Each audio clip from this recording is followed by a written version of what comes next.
국가가 여러분을 위하여 무엇을 할 것인가를 묻지 말고 여러분이 국가를 위하여 무엇을 할 수 있는가를 물으십시오.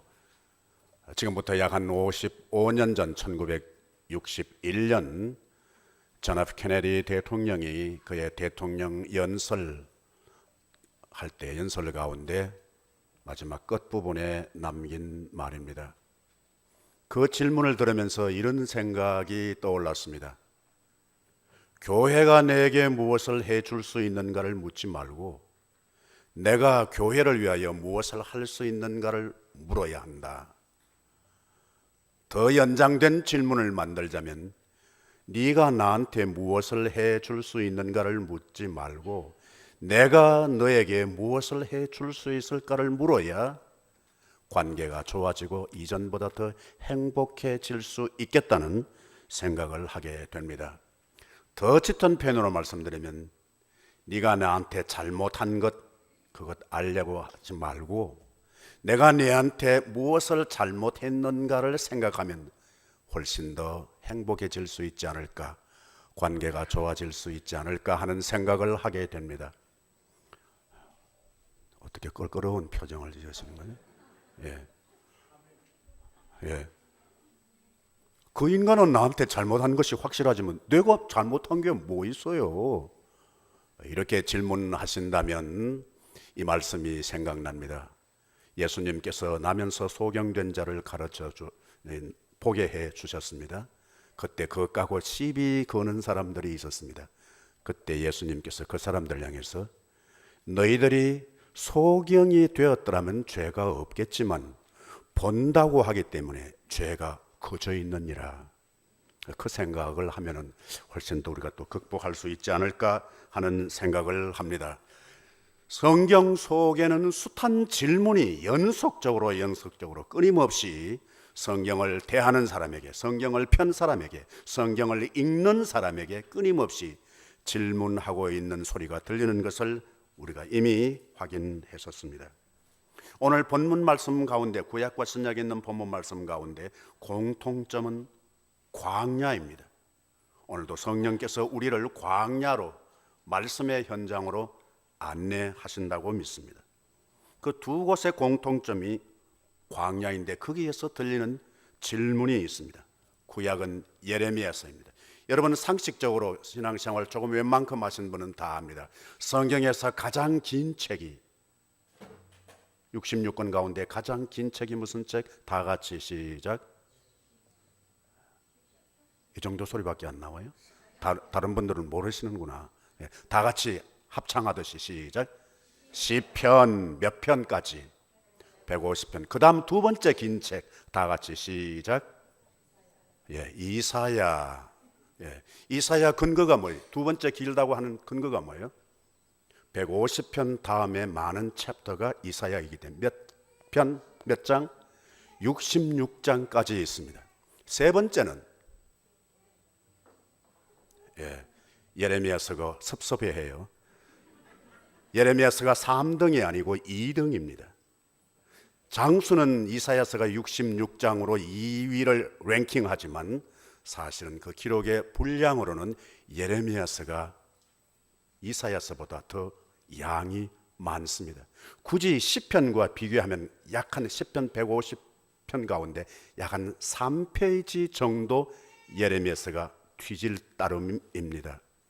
물론 성경에 양이 많다고 해서 중요하고 양이 적다고 해서 소홀한 덜 중요한 책이 아닌 것은 확실합니다. 그러나 우리 예레미야서는 양뿐만 아니라 거기에 담겨있는 심오한 사상이 적지 않게 우리에게 엄청난 에너지를 주고 좋은 영감의 자료를 제공해 줍니다. 여러분 아시는 대로 예레미야는 그의 삶이 보다 더 인격적인 인간적인 차원이 여성성이 더 강합니다.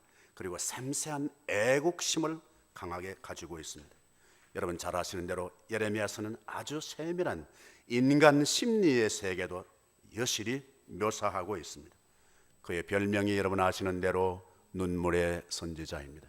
구약 성경 가운데 가장 최대의 시인이었습니다. 물론 예언자들의 공통점이 다 시인이었습니다.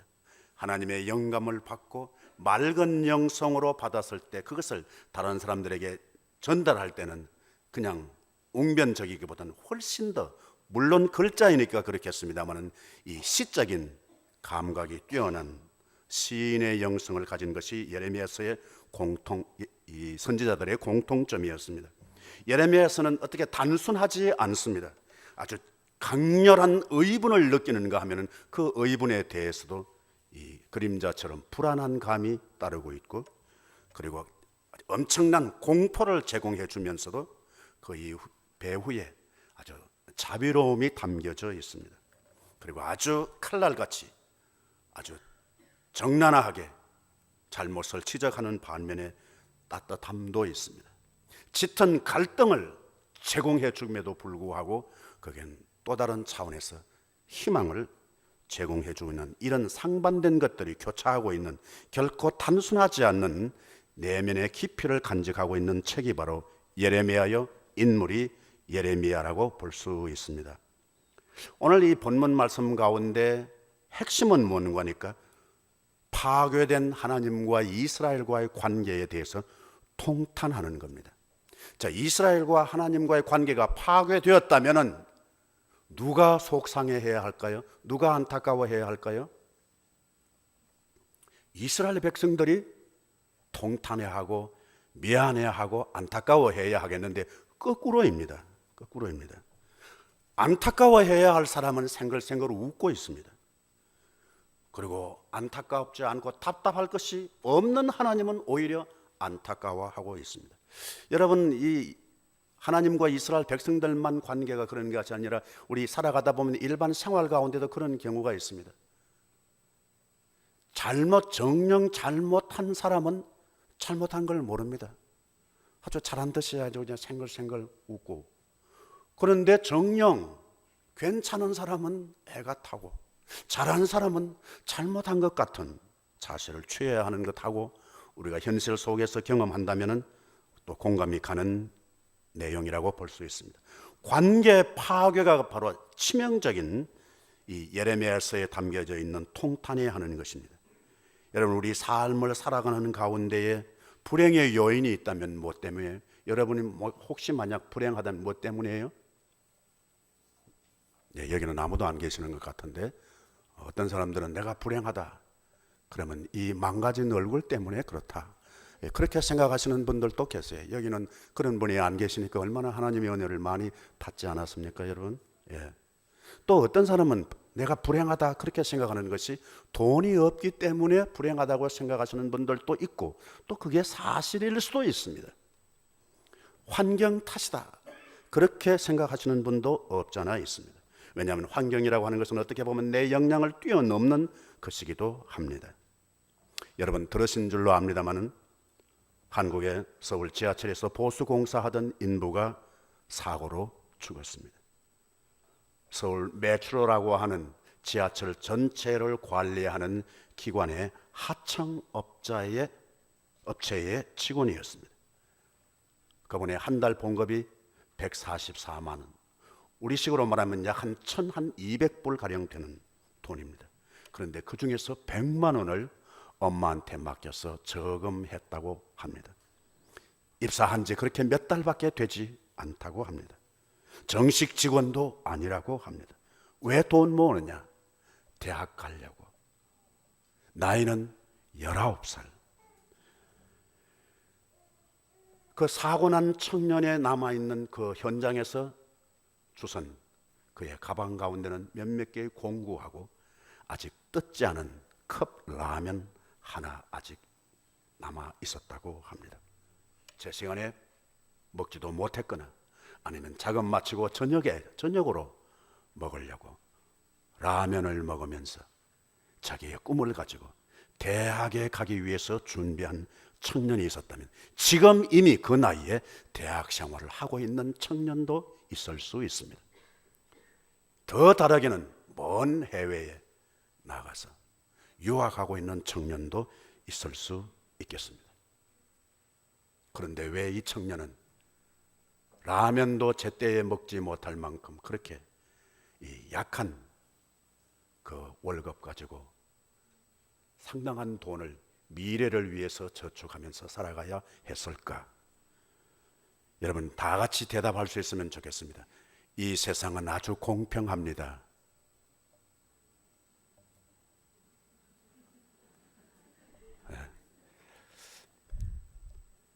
이 세상은 공평합니까? 공평하지 않다고 그러니까 신앙생활 좀 제대로 못하는 것 같고, 공평하다고 그러니까 현실은 전혀 아니고, 여러분 이 세상은 공평하지 않다 그렇게 말할 때에 우리에게 주는 교훈, 반응은 공평하지 않기 때문에 어떻게 해요? 이대로 있을 수 없어요. 여러분 이 세상은 공평하지 않다고 생각해도 좋습니다. 그때 우리 안에 있는 새로운 잠재되어 있는 에너지, 새로운 꿈이 생깁니다. 공평하지 않기 때문에 나는 이대로 있을 수는 없어. 더 열심히 삶을 가꾸어가고 내 청춘을 가꾸어야지. 내 미래를 위해서 내가 열심히 일해야지 하는 더 강한 책임감을 느끼게 된다고 봅니다. 그러나 사실은 돈 때문이나 외모 때문이거나 환경 때문일 수도 있지만은 사실 심층 깊이 들어가 보면은 또 다른 우리가 소홀히 여기는 요인이 하나 있는데 그것이 바로 관계입니다. 관계가 의외로 우리 불행의 요인이 된다고 볼 수 있습니다. 우리는 관계를 끊임없이 자동차 핸들 잡는 것처럼 매사에, 가정에서, 일터에서, 더더욱이 우리 교회에서 다른 어떤 것보다 관계를 더 조심스럽게 핸들해 가야 하리라고 생각합니다. 여러분 관계는 어느 날 갑자기 좋아지거나 어느 날 갑자기 나빠지지 않습니다. 서서히 좋아지고 조금씩 나도 모르게 나빠져 가고 있다는 것을 알면 관계가 얼마나 소중한지 모르겠습니다. 하나님께서 이스라엘 백성들에게 관계의 나무라는 말 가운데 내가 이스라엘에게 내가 네게 광야가 되었느냐? 광야가 되었느냐라고 하는 이 질문 속에는 부정적인 의미가 들어있습니다. 아니라라고 하는 말이에요. 내가 너희들에게 광야가 되지 않았어.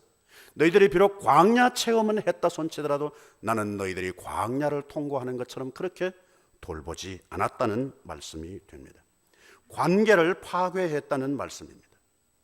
또 다른 광야와 연관지어서 던지는 질문은 처녀가 어찌 그의 폐물을 잊겠으며 신부가 어찌 그의 예복을 잊어버리겠느냐 질문합니다. 한마디로 말씀드리면 배신했다는 겁니다. 배신했다는 것.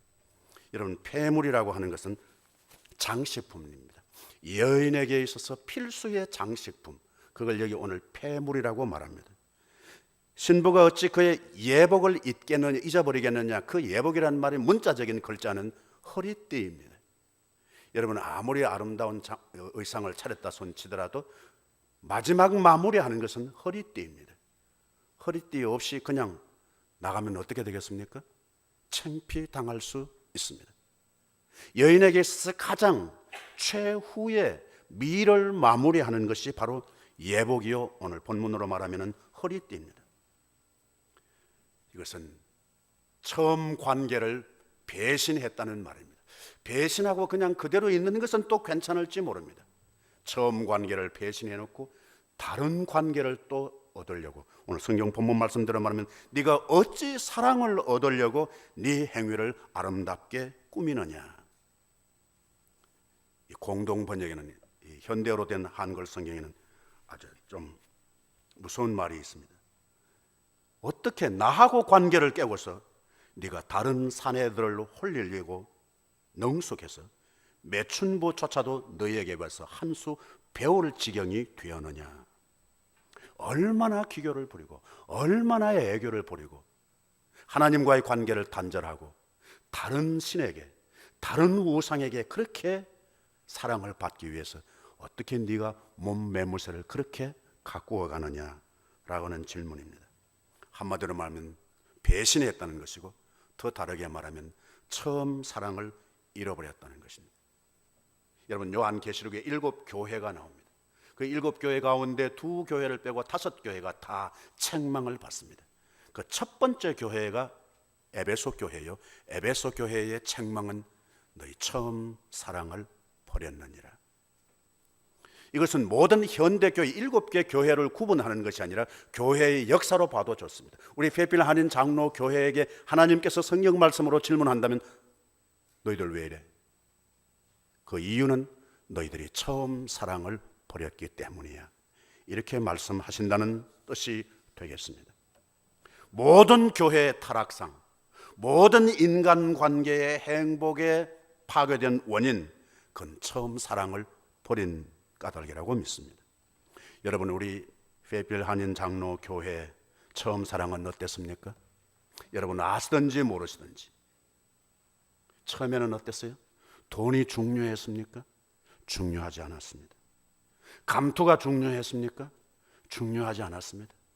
누가 감투를 맡기면 아니요, 나는 잘 못해요, 나보다 아무개가 더 잘해요, 그분 세워주세요, 그러면 내가 그분을 적극 돕겠습니다. 이것이 처음 사랑이 익었을 때의 현상이었습니다. 그런데 처음 사랑을 잃어버리면 어때요? 돈이 중요합니다. 관계보다 돈을 더 중시합니다. 이건 처음 사랑을 잃어버렸다는 증거입니다. 감투가 중요합니다. 저 인간이 그 감투를 쓰기는 아까운데 내가 그 타이틀을 가져야 되는데 속으로 생각하는 것까지야 어떻겠습니까? 근데 아예 노골적으로 말한다면은 이건 현대 교회의 병폐요, 처음 사랑을 잃어버렸기 때문이라고 봅니다. 여러분 자신의 처음 신앙생활의 처음 사랑은 무엇이었습니까? 맨 처음 신앙생활 초기에는 돈이었습니까? 아닙니다. 감투였습니까? 아닙니다. 돈 없어도 얼마든지 봉사했습니다. 감투 없어도 얼마든지 신경 좀, 정신 좀 차리라고 하는 시그널 같습니다. 감투 없어도 얼마든지 봉사할 수 있었습니다. 시간이 모자랐어요? 그렇지 않았습니다. 여러분 신앙의 초기에는 아침부터 늦게까지 야간 작업 일터까지 일하고 나서 교회 거리가 멀어도 그냥 집에 가지 않았습니다. 밤늦게라도 주의 교회에 와서 그 괴로운 육신을 두고 주의 몸된 교회에 와서 엎드려서 기도했습니다. 근데 조금 살만하니까, 조금 먹고 살만하니까, 조금 감투 생기니까, 집사되고 장로 되니까 이게 교회 출입하는 것이 예사입니다. 새벽에 나오는 것, 주정에 봉사하고 성경 공부하는 것, 그건 걔네들이 할 일이지. 나하고는 전혀 상관없는 것처럼 합니다. 이게 정상이 아닙니다. 누구는 하고 나는 안 해도 예외로 괜찮아. 그런 법이 없는 겁니다. 그런데 그걸 당연시 여긴다? 뭐 때문에 그래요? 처음 사랑을 버렸기 때문인 것입니다. 이스라엘 백성들이 왜 이렇게 처음 사랑을 버리고 처음 그분으로부터 받았던 처녀로서 있을 때 그 폐물, 신부로서 그 황홀하게 감동을 가지고 입었던 그 예복을 잊어버린 이유가 무엇인가? 한마디로 말하면 육체의 쾌락 따라서 본능대로 자기 도취에 사로잡혀 있었기 때문이라는 겁니다. 성경 본문은 아주 리얼하게 이스라엘 백성들을 향해서 꼬집습니다. 광야에 익숙한 암나귀들의 발정기에 누가 그들을 맡겠느냐? 육체적인 쾌락, 자기 도취에 사로잡혀 있는 사람은 아무도 건드리지 못해. 아무리 누가 권고해도 안 돌아. 자기 쾌락이 그를 드라이브 해나가기 때문에 감당할 수가 없다는 사실이 됩니다. 뭐 때문에 그런가? 또 하나의 이유를 찾자면 말씀을 소홀히 여기는 거예요. 말씀을 우습게 여겨. 다 성경 창세기부터 요한계시록까지 그 말씀 다 주옥 같은 말씀이야. 그러나 그것은 우리 교회에 아무개가 들어야 할 말이에요.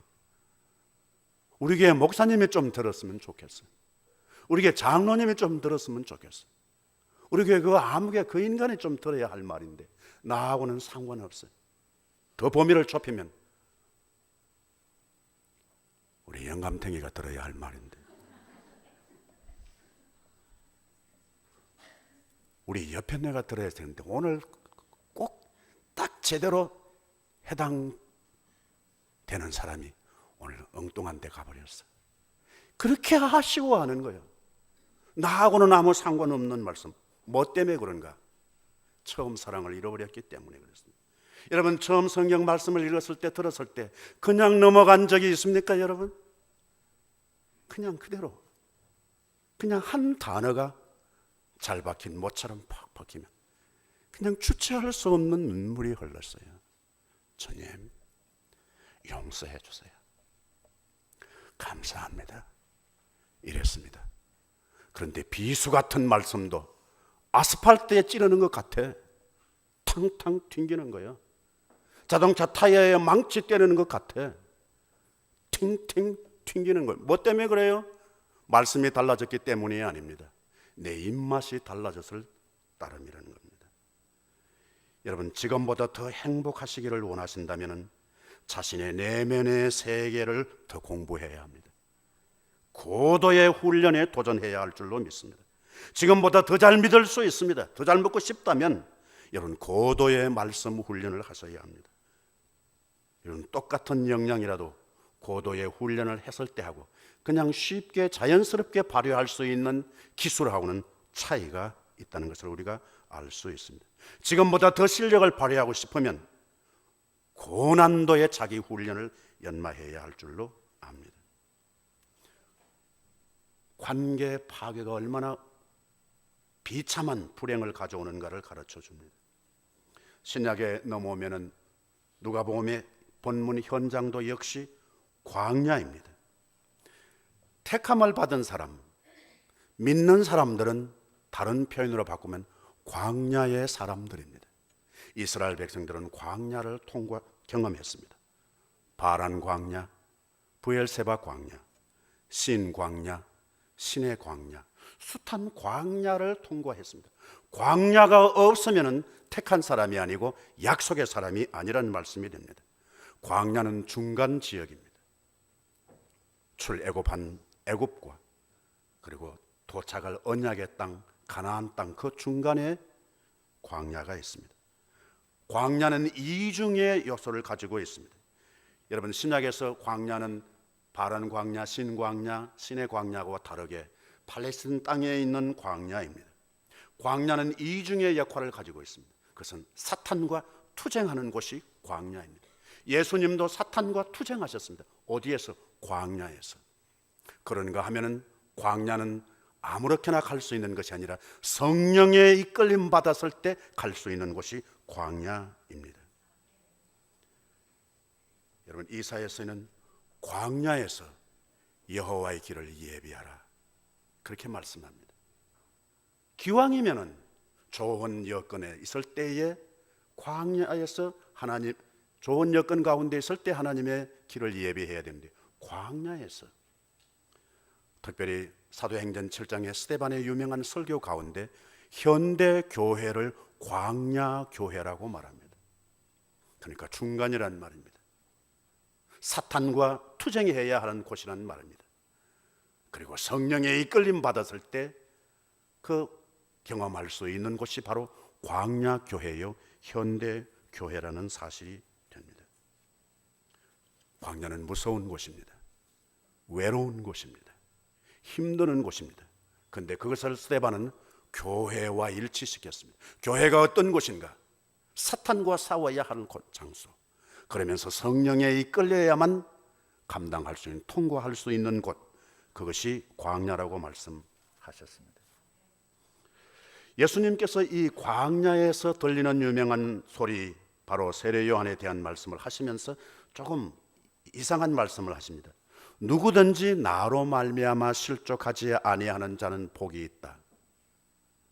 나로 말미암아 실족하지 아니하는 자는 복이 있다는 말 속에 자세히 들어가서 경청해 보면은 누구든지 나 때문에 실족할 수 있다는 것을 전제합니다. 실족할 수 있지만 실족하지 않는 사람이 복이 있다는 것입니다. 그리고 이어지는 말씀이 너희가 무엇을 보려고 광야로 나갔더냐? 광야에 왜 갔느냐?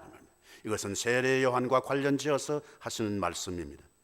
무엇을 보려고라고 하는 이 말은 단순하게 무엇이 있다 없다는 것을 보는, 그 구경하는 차원이 아니라는 단어를 쓰고 있습니다. 깨닫는다는 거예요. 인식한다는 거예요. 무엇인가 배운다는 거예요. 뭔가 모르는 것을 알았다는 의미가 담겨 있는 어휘를 쓰고 있습니다. 너 광야에 뭐 배우러 갔어? 너 광야에 뭐 찾으러 갔어? 너 광야에 무엇을 깨달았느냐 말이야. 갔어. 바람에 흔들리는 갈대냐? 아니라는 거예요. 이스라엘 백성, 팔레스타인 지역에는 갈대는 그렇게 어렵지 않게 쉽게 찾을 수 있는 것이 갈대입니다. 그런데 굳이 광야에 가서 갈대를 찾을 것이 무엇이냐 말이에요.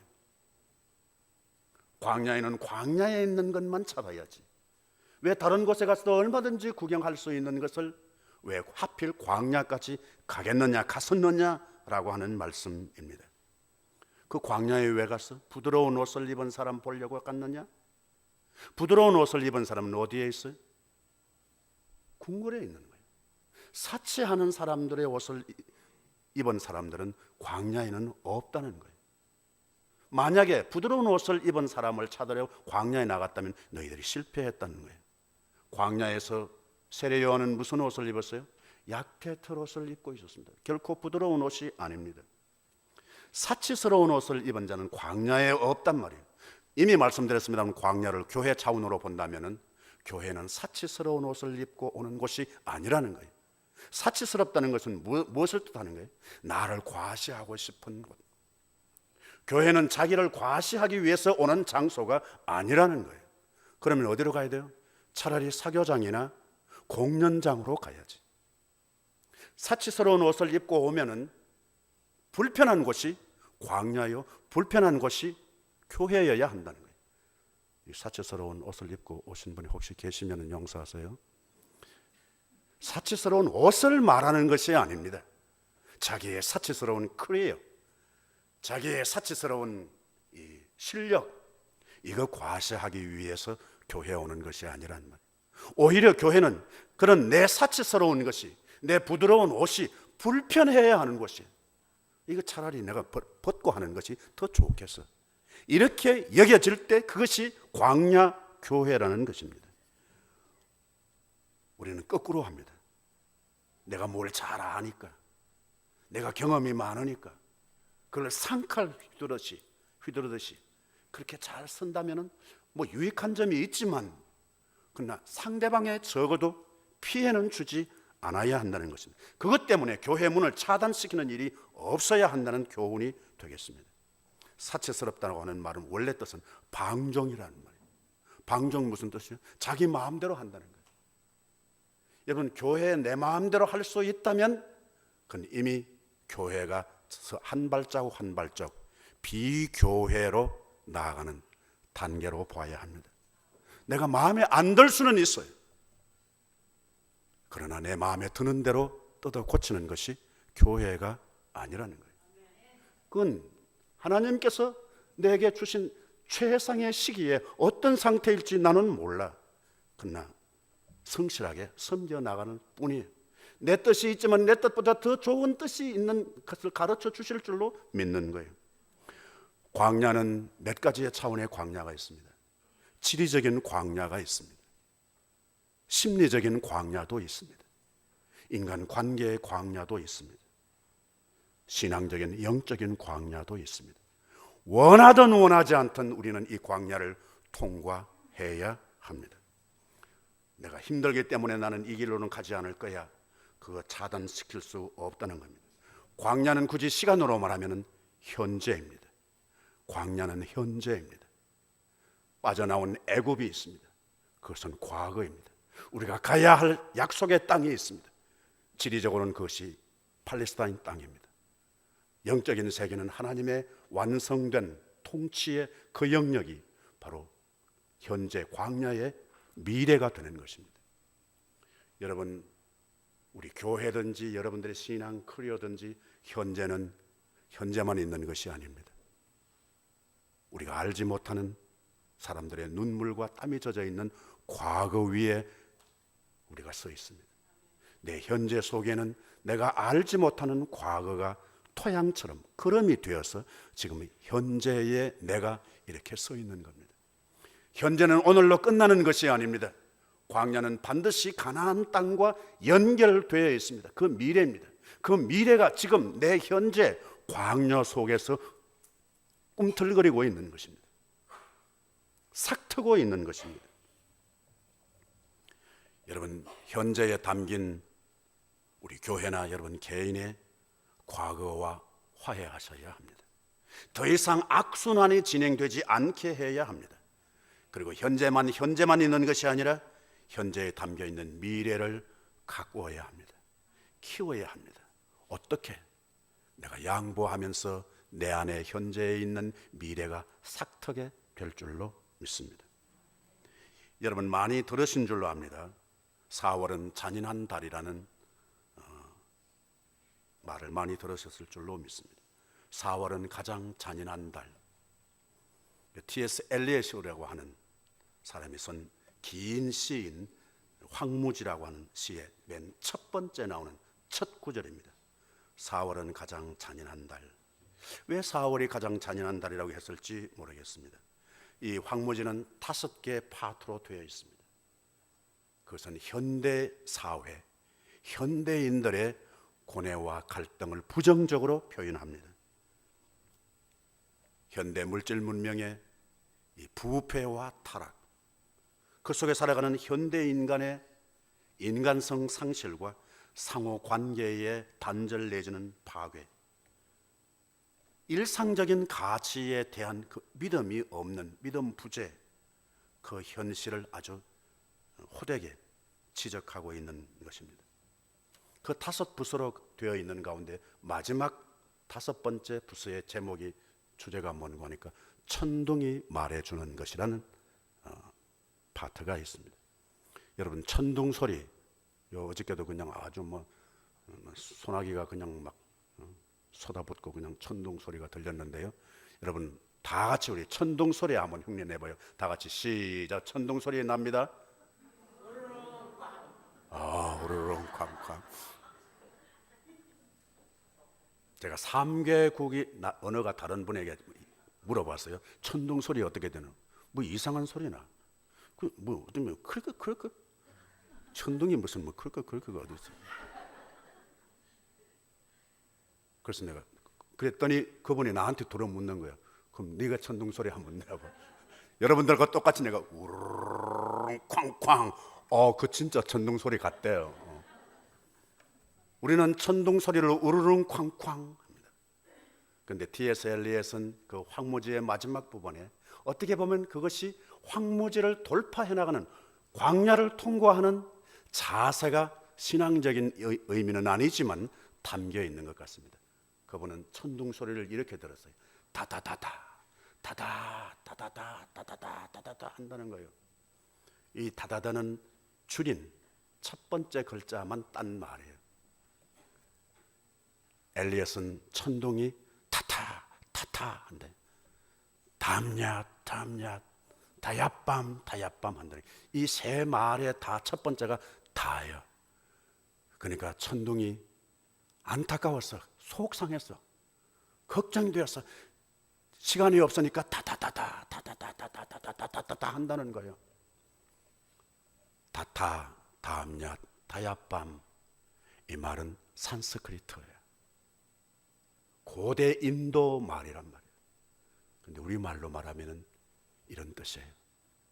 주어라.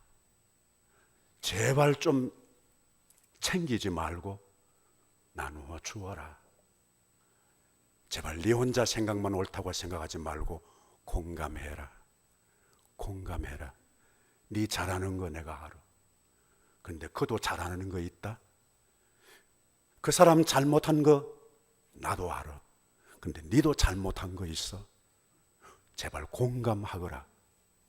그리고 절제하라. 절제하라. T.S. 엘리엇은 이 황무지를 통과하는 중요한 구체적인 자세를 주면서 살아라. 나누어 주면서 살아라. 그리고 공감해라. 네 잘한 거 있으면 상대방에게도 잘한 거 있고, 그 사람 잘못한 거 있으면 네한테도 잘못한 거 있어. 그리고 네 신나는 대로 하지 마라. 방종하지 마라. 절제하면서 사는 거야. 오늘 또 우리 교회를 향해서, 여러분 개인을 향해서 소중한 청춘과 인격과 사명을 향해서 주님께서 물으십니다. 내가 언제 너희에게 광야가 되었느냐? 어떻게 신부가 자기 예복을 잊겠느냐? 그런데 너희들은 나를 잊어버렸어. 다시 회복해야 되지 않냐? 도대체 광야에 무엇 때문에 갔느냐? 교회에 무엇 때문에 왔냐? 교회에 출입하는 제일 메인 기대가 무엇이냐? 갈대 보러? 화려한 옷을 입은 사람들 만나러? 무엇 때문에 교회에 출입하느냐? 만약 이 정확한 목적을 놓쳐버리면 시간 아까워, 돈 아까워, 내 청춘과 인격이 아깝단 말이야. 개인적으로 또 그리고 우리 교회를 향해서 주님께서 성령을 우리에게 질문하실 때 대답을 놓치지 않으셔야 할 줄로 믿습니다. 우리 교회와 여러분 개인의 대답이 우리에게 새로운 행복이 될 줄로 믿습니다. 주님께 대한 우리 교회와 우리 개인 여러분들의 대답이 우리에게 새로운 능력이 될 줄로 믿습니다. 우리에게 우리 대답이 새로운 가치가 되고 주님께 하는 우리 대답이 우리에게 새로운 아름다움이 될 줄로 확신합니다. 기회를 놓치지 않게 되기를 바랍니다.